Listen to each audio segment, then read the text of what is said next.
नमस्कार साथियों, मैं नरेंद्र सिंह एडवोकेट, राजस्थान हाईकोर्ट जयपुर। आज हम वापस से नए टॉपिक पर चर्चा करेंगे।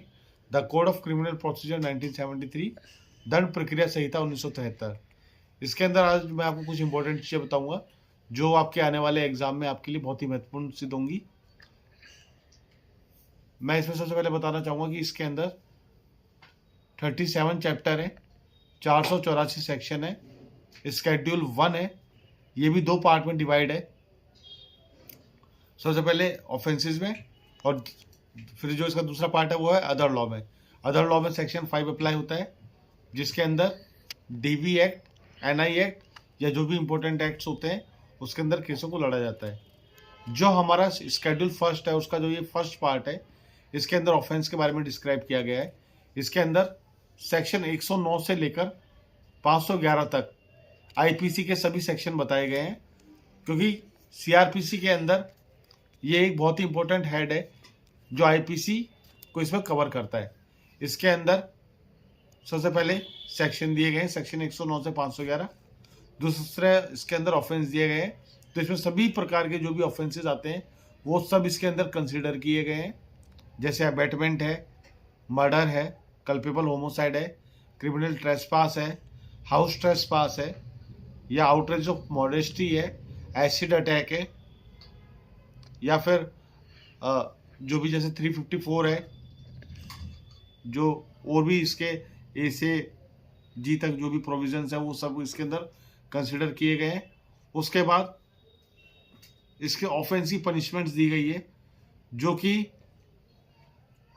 मिनिमम 3 मंथ से लेके एलआई तक जाती है। इसके अंदर 3 मंथ, 6 मंथ, 1 ईयर या 3 ईयर, 5 ईयर, 10 ईयर, 14 ईयर या एलआई, इम्प्रिजनमेंट ऑफ लाइफ, ये सब इसके अंदर दिया गया है। और कैपिटल पनिशमेंट, डेथ पेनल्टी भी इसके अंदर दी गई है। अब ऑफेंस की जो नेचर होती है वो कॉग्निजेबल होती है या नॉन कॉग्निजेबल होती है। तो जो कॉग्निजेबल का मतलब होता है संज्ञेय अपराध, और नॉन कॉग्निजेबल का मतलब होता है असंज्ञेय अपराध। अब आप ही सोचेंगे कि कॉग्निजेबल क्या होता है, नॉन कॉग्निजेबल क्या होता है। तो कॉग्निजेबल वो अपराध होते हैं, चलिए आप मुझे कमेंट में ये करके बताइए कि कॉग्निजेबल हम कब यूज करेंगे और नॉन कॉग्निजेबल हम किस कंडीशन में यूज करेंगे। ऐसे ही अगला आएगा बेलेबल एंड नॉन बेलेबल।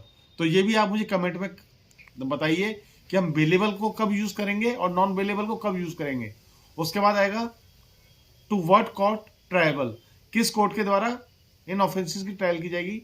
इसके अंदर magistrate first class, court of session and any magistrate जो भी आते हैं।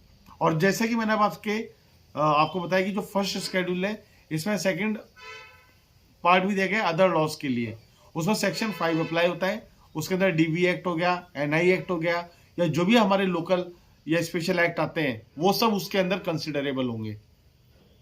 तो आज आप अपनी सीआरपीसी की किताब में इस चीज को देखिएगा, इस चीज को समझिएगा। उसके बाद हमारा आता है स्केड्यूल सेकंड, जिसके अंदर हमारे प्रारूप दिए गए हैं। प्रारूप होते हैं फॉर्म्स, जो कि एप्लीकेशंस होती हैं जो ड्यूरिंग द प्रोसीडिंग ये सब चीजें यूज की जाती हैं कि कौन सी एप्लीकेशन किस स्टेज पर लगती है, और इससे उन जो लगानी होती है उसका प्रोसीजर क्या होता है, इसकी भाषा क्या होती है। तो ये हमें पता होनी चाहिए, तभी जो भी क्लाइंट हमारे पास आता है तो हम उसकी प्रॉब्लम को इससे सॉल्व कर सकते हैं। और जो हमारे कोर्ट होते हैं, हमारे कोर्ट में भी बहुत सारी प्रकार की ट्रायल होती है, जैसे summon trial, warrant trial, court of session की ट्रायल होती है, ठीक है ना। तो हमारे जो ट्रायल है ये भी और समरी ट्रायल होती है। तो बहुत सारी प्रकार की ट्रायल्स होती हैं। तो आज आप अपने इन बुक्स में ये सब चीजें देखिएगा। और जो मैंने आपसे कॉग्निजेबल नॉन कॉग्निजेबल के लिए पूछा है और बेलेबल नॉन बेलेबल के लिए पूछा है, तो आप मुझे इसके बारे में बताइएगा, और आप इस पर थोड़ा स्टडी भी करके आइएगा। जब मैं आपसे अगले वीडियो में मिलूँ तो आप भी मुझे कमेंट बॉक्स में पहले ही लिख के बताइएगा कि इसमें क्या क्या आता है, तो मैं आपकी इन चीज़ों को और अच्छे से क्लियर कर पाऊंगा। क्योंकि जब आप स्टडी करेंगे तो मैं आपको इससे भी ज़्यादा चीज़ें और अच्छे से बता सकता हूँ, जिसमें आपकी क्वेरी भी होगी, तो अपन को चीज़ों को सॉल्व करने में और भी मजा आएगा। धन्यवाद। तो आपको ये वीडियो कैसा लगा कृपया मुझे आप कमेंट करके बताइएगा। आप मुझे लाइक, शेयर एंड सब्सक्राइब करें और भी ज़्यादा वीडियोस के लिए, ताकि अपनी ये चीज़ें अपन आगे अच्छे तरीके से चला सकें और मैं आपको ये चीज़ें बहुत अच्छे से समझा सकूं। धन्यवाद। आपका दिन शुभ हो।